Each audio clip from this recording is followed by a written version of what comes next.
दोस्तों, हर धर्म के लोगों का यही कहना है कि उनका धर्म अलग है या उनके धर्म के कायदे कानून अलग है। लेकिन क्या आपको पता है कि ऐसा कुछ भी नहीं है? जी हाँ दोस्तों, असल में हर धर्म एक ही चीज सिखाता है, बस उसको लिखने और बताने का तरीका अलग होता है।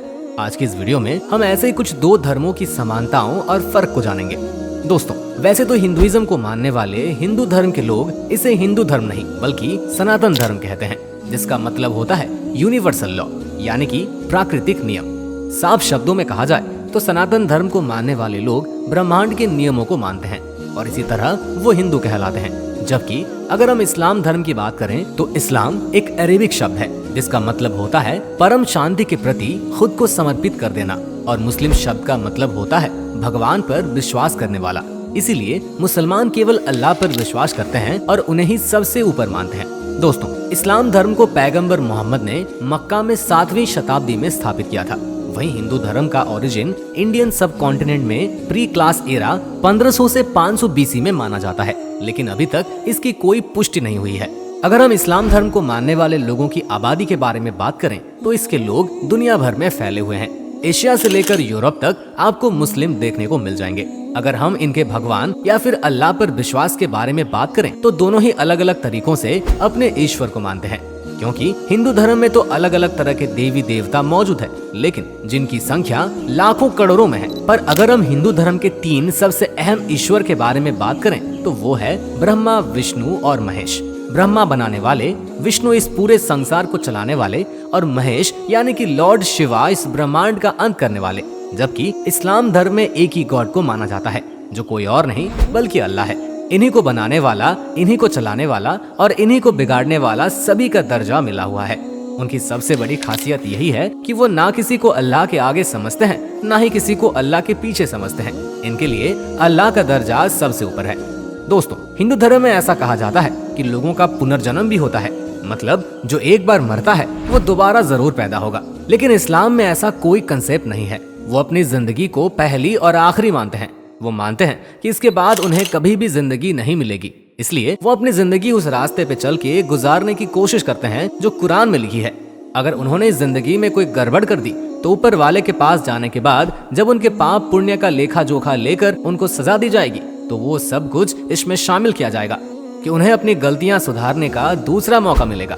अब इसमें कोई शक नहीं है कि हिंदू मंदिर में पूजा करते हैं और मुस्लिम मस्जिद में अल्लाह को याद करते हैं, लेकिन अगर हम इन दोनों के इंफ्रास्ट्रक्चर को देखें तो ज्यादातर मंदिर किसी नदी वगैरह के पास में बने होते हैं और ज्यादातर हिंदुओं के मंदिर बड़ी बड़ी दीवारों से बनकर तैयार होते हैं जिनका अपना एक अनोखा आकार होता है। जबकि इस्लाम धर्म में जब लोग मस्जिद बनाते हैं तो वो जगह के बारे में उतना ध्यान नहीं देते और जिनके आसपास कोई नदी होनी भी जरूरी नहीं है। अब अगर हम इस्लाम धर्म और हिंदू धर्म के सबसे बड़े अंतर के बारे में बात करें तो जैसा कि आप जानते हैं, हिंदू धर्म में मूर्ति, तस्वीर वगैरह को भगवान मानकर उनकी पूजा की जाती है। बाकी इस्लाम धर्म में ऐसा कुछ भी नहीं होता। वहाँ पर लोग अल्लाह की किसी भी मूर्ति या तस्वीर को भगवान मानकर नहीं पूजते, क्योंकि वो अपने अल्लाह को किसी जिंदा इंसान के रूप में नहीं देखते हैं। दोस्तों, अब तक तो हमने ये जाना कि हिंदू और मुस्लिम धर्म में क्या फर्क है।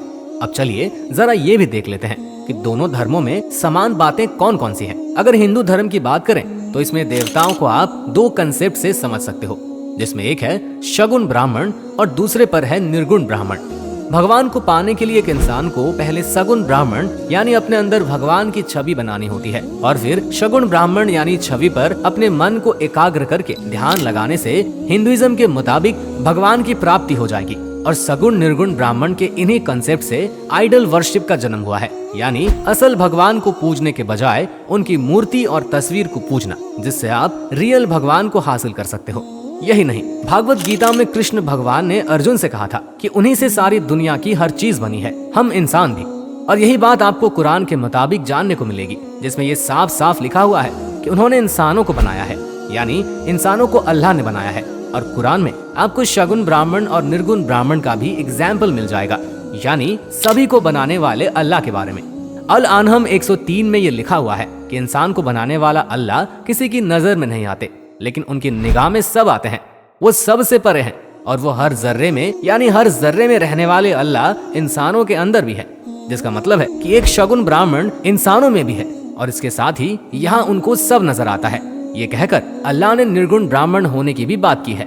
हालांकि हिंदुइज्म की तरह इस्लाम में अल्लाह की छवि बनाना और किसी तस्वीर और किसी मुहूर्त को पूजना बिल्कुल मना है। और सिर्फ यही नहीं, वेदांता में मेडिटेशन के 3 स्टेटस है, धारण, ध्यान और समाधि। और वहीं कुरान में भी इसके 3 स्टेज है, एनल यकीन, इल्मुल यकीन और हकुल यकीन। अब हिंदुइज्म में हो या इस्लाम में हो, दोनों में ही भगवान के साथ एक होने के लिए भगवान का नाम लिया जाता है। हिंदुइज्म में इसे जप और इस्लाम में इसे जिक्र कहा जाता है। कुरान के मुताबिक जिक्र 2 तरीके के होते हैं, ज़हरी जो आप जोर जोर से बोल कर करते हो, और खाफी जिसमें आप धीमी आवाज में होते हो। लेकिन सूफीज्म में जिक्र का तीसरा तरीका भी होता है, जिसे सुल्तान उल अस्कर कहते हैं। इसमें अल्लाह का नाम जुबान से बोलने की जरूरत नहीं होती। अब दिल में अल्लाह का नाम लेते ही वही हमारे हिंदुइज्म में जप को 3 तरीकों से किया जाता है। इसमें सबसे पहले आता है वाचिका जप, जिसमें आप जोर जोर से भगवान के नाम को याद करते हो। दूसरा है अपमशु जप, जिसमें आप होठों से भगवान का नाम कुछ इस तरीके से लेते हो कि सिर्फ बोलने वाले को यानी आपको सुनाई गई।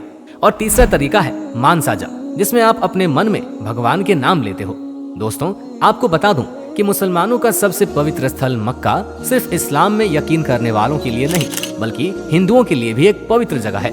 और इसकी कहानी कुछ ऐसी है कि मक्का, जहां पर इस्लाम को मानने वाले हज पर जाते हैं, वहां एशियन वैदिक स्क्रिप्चर हरिहरेश्वर महात्म्य ने ये कहा है कि भगवान विष्णु के पैरों के निशान 3 जगह पे पड़े थे, जिनमें से एक था गया, दूसरा था शुक्ल तीर्थ और तीसरा और आखिरी था मक्का। हालांकि इस्लाम में आइडल वर्शिपिंग की मनाही है, पर ब्लैक काबा स्टोन को पवित्र मानते हैं, जिसे वो हजरे अस्वद कहते हैं। और इसके अलावा भी आप अगर देखोगे, जैसे हिंदुओं में भगवान की प्रदक्षिणा करने का रिवाज है, उसी तरह काबा में भी पिलग्रिम्स काबा के स्टोन के 4 बार एंटी क्लॉकवाइज डायरेक्शन में चक्कर लगाते हैं। और जिस तरह इस्लाम में हज होता है, उसी तरह हिंदुओं में तीर्थ यात्रा होती है। दोस्तों, हिंदू धर्म में जहाँ दान धर्म का चलन है, वैसे इस्लाम में भी ज़कात का चलन है। लेकिन जहाँ पर हिंदुइज्म में दान को वैदिक पीरियड से दिया जाता है, हिंदू लोग दान को बिना किसी एक्सपेक्टेशन के करते हैं। वहीं पर ज़कात को अपने धन दौलत को प्यूरिफाई और ब्लेस करने के लिए करते हैं। दोस्तों, आशा करता हूँ कि आज की वीडियो आपको पसंद आई होगी। मिलते हैं नेक्स्ट वीडियो में।